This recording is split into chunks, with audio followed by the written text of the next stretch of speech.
नमस्कार। The middle class mistake में आपका स्वागत है। हम चर्चा कर रहे हैं संचित तक्सली की किताब द ट्रूथ अबाउट इन्वेस्टिंग पर। पिछले एपिसोड में हमने मिथक 65 पर बात की थी कि कैसे लोग अपने सीए या बीमा एजेंट को ही अपना निवेश सलाहकार मान लेते हैं। हाँ, जो कि उनकी विशेषज्ञता है ही नहीं। बिल्कुल। तो आज हम आगे बढ़ रहे हैं अध्याय 8 के अगले मिथक, मिथक 66 पर। और ये बहुत ही दिलचस्प है।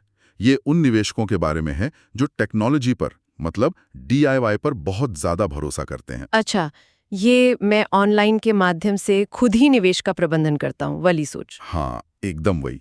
और ये आजकल बहुत आम भी है ना? बहुत ज्यादा। सबको लगता है कि जब सारे टूल्स ऑनलाइन मौजूद हैं तो फिर किसी सलाहकार को पैसे क्यों दें। सही बात है।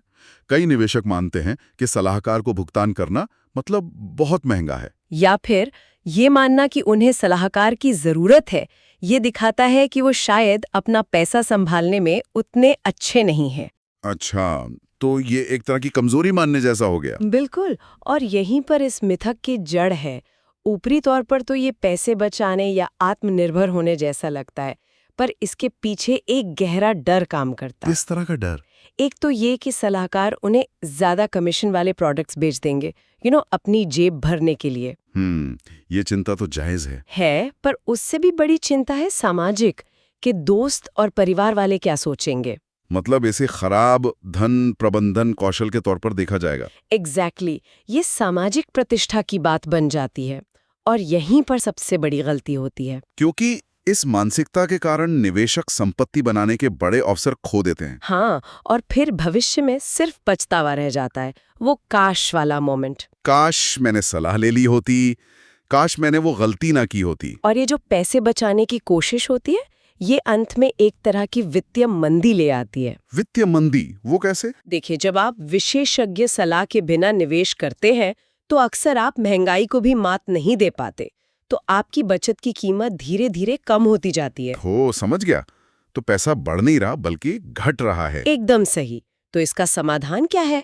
किताब कहती है आत्म साक्षात्कार, सेल्फ रियलाइजेशन। मतलब पहले ईमानदारी से ये समझना कि क्या हम सच में खुद से ये सब मैनेज कर सकते हैं, या हमें मदद की जरूरत है। बिल्कुल। और इसके लिए कुछ कदम उठाए जा सकते हैं। जैसे कि सबसे पहले तो अपनी सभी पिछली वित्तीय गतिविधियों को ट्रैक करें, एक जगह पर लिखें। ठीक है। फिर अपने सभी पुराने निवेश निर्णयों की समीक्षा करें।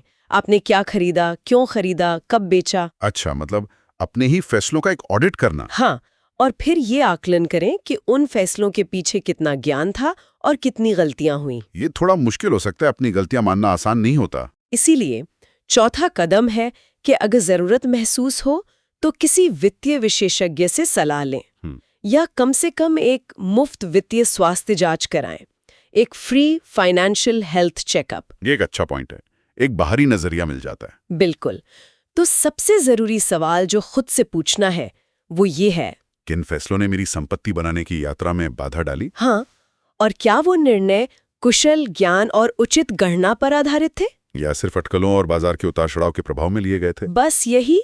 इसका जवाब मिल गया तो आगे का रास्ता साफ हो जाता है। तो आज हमने ये सीखा कि कैसे सिर्फ ऑनलाइन या DIY प्रबंधन पर बहुत ज्यादा निर्भर रहना हमें असल में वित्तीय रूप से पीछे धकेल सकता है और कई मौकों के दरवाजे बंद कर सकता है। तो अगली बार हम इसी अध्याय के मिथक 67 पर चर्चा करेंगे। अच्छा, वो कौन सा है? वो है, मेरे सलाहकार ने इतना रिटर्न जनरेट करके दिया है। ओह, ये तो बहुत ही कॉमन बात है। हाँ, तो सवाल यह है कि क्या सिर्फ ज्यादा रिटर्न ही एक अच्छे सलाहकार की एकमात्र पहचान है? ये एक बहुत जरूरी सवाल है। इसके बारे में हम अगले एपिसोड में बात करेंगे।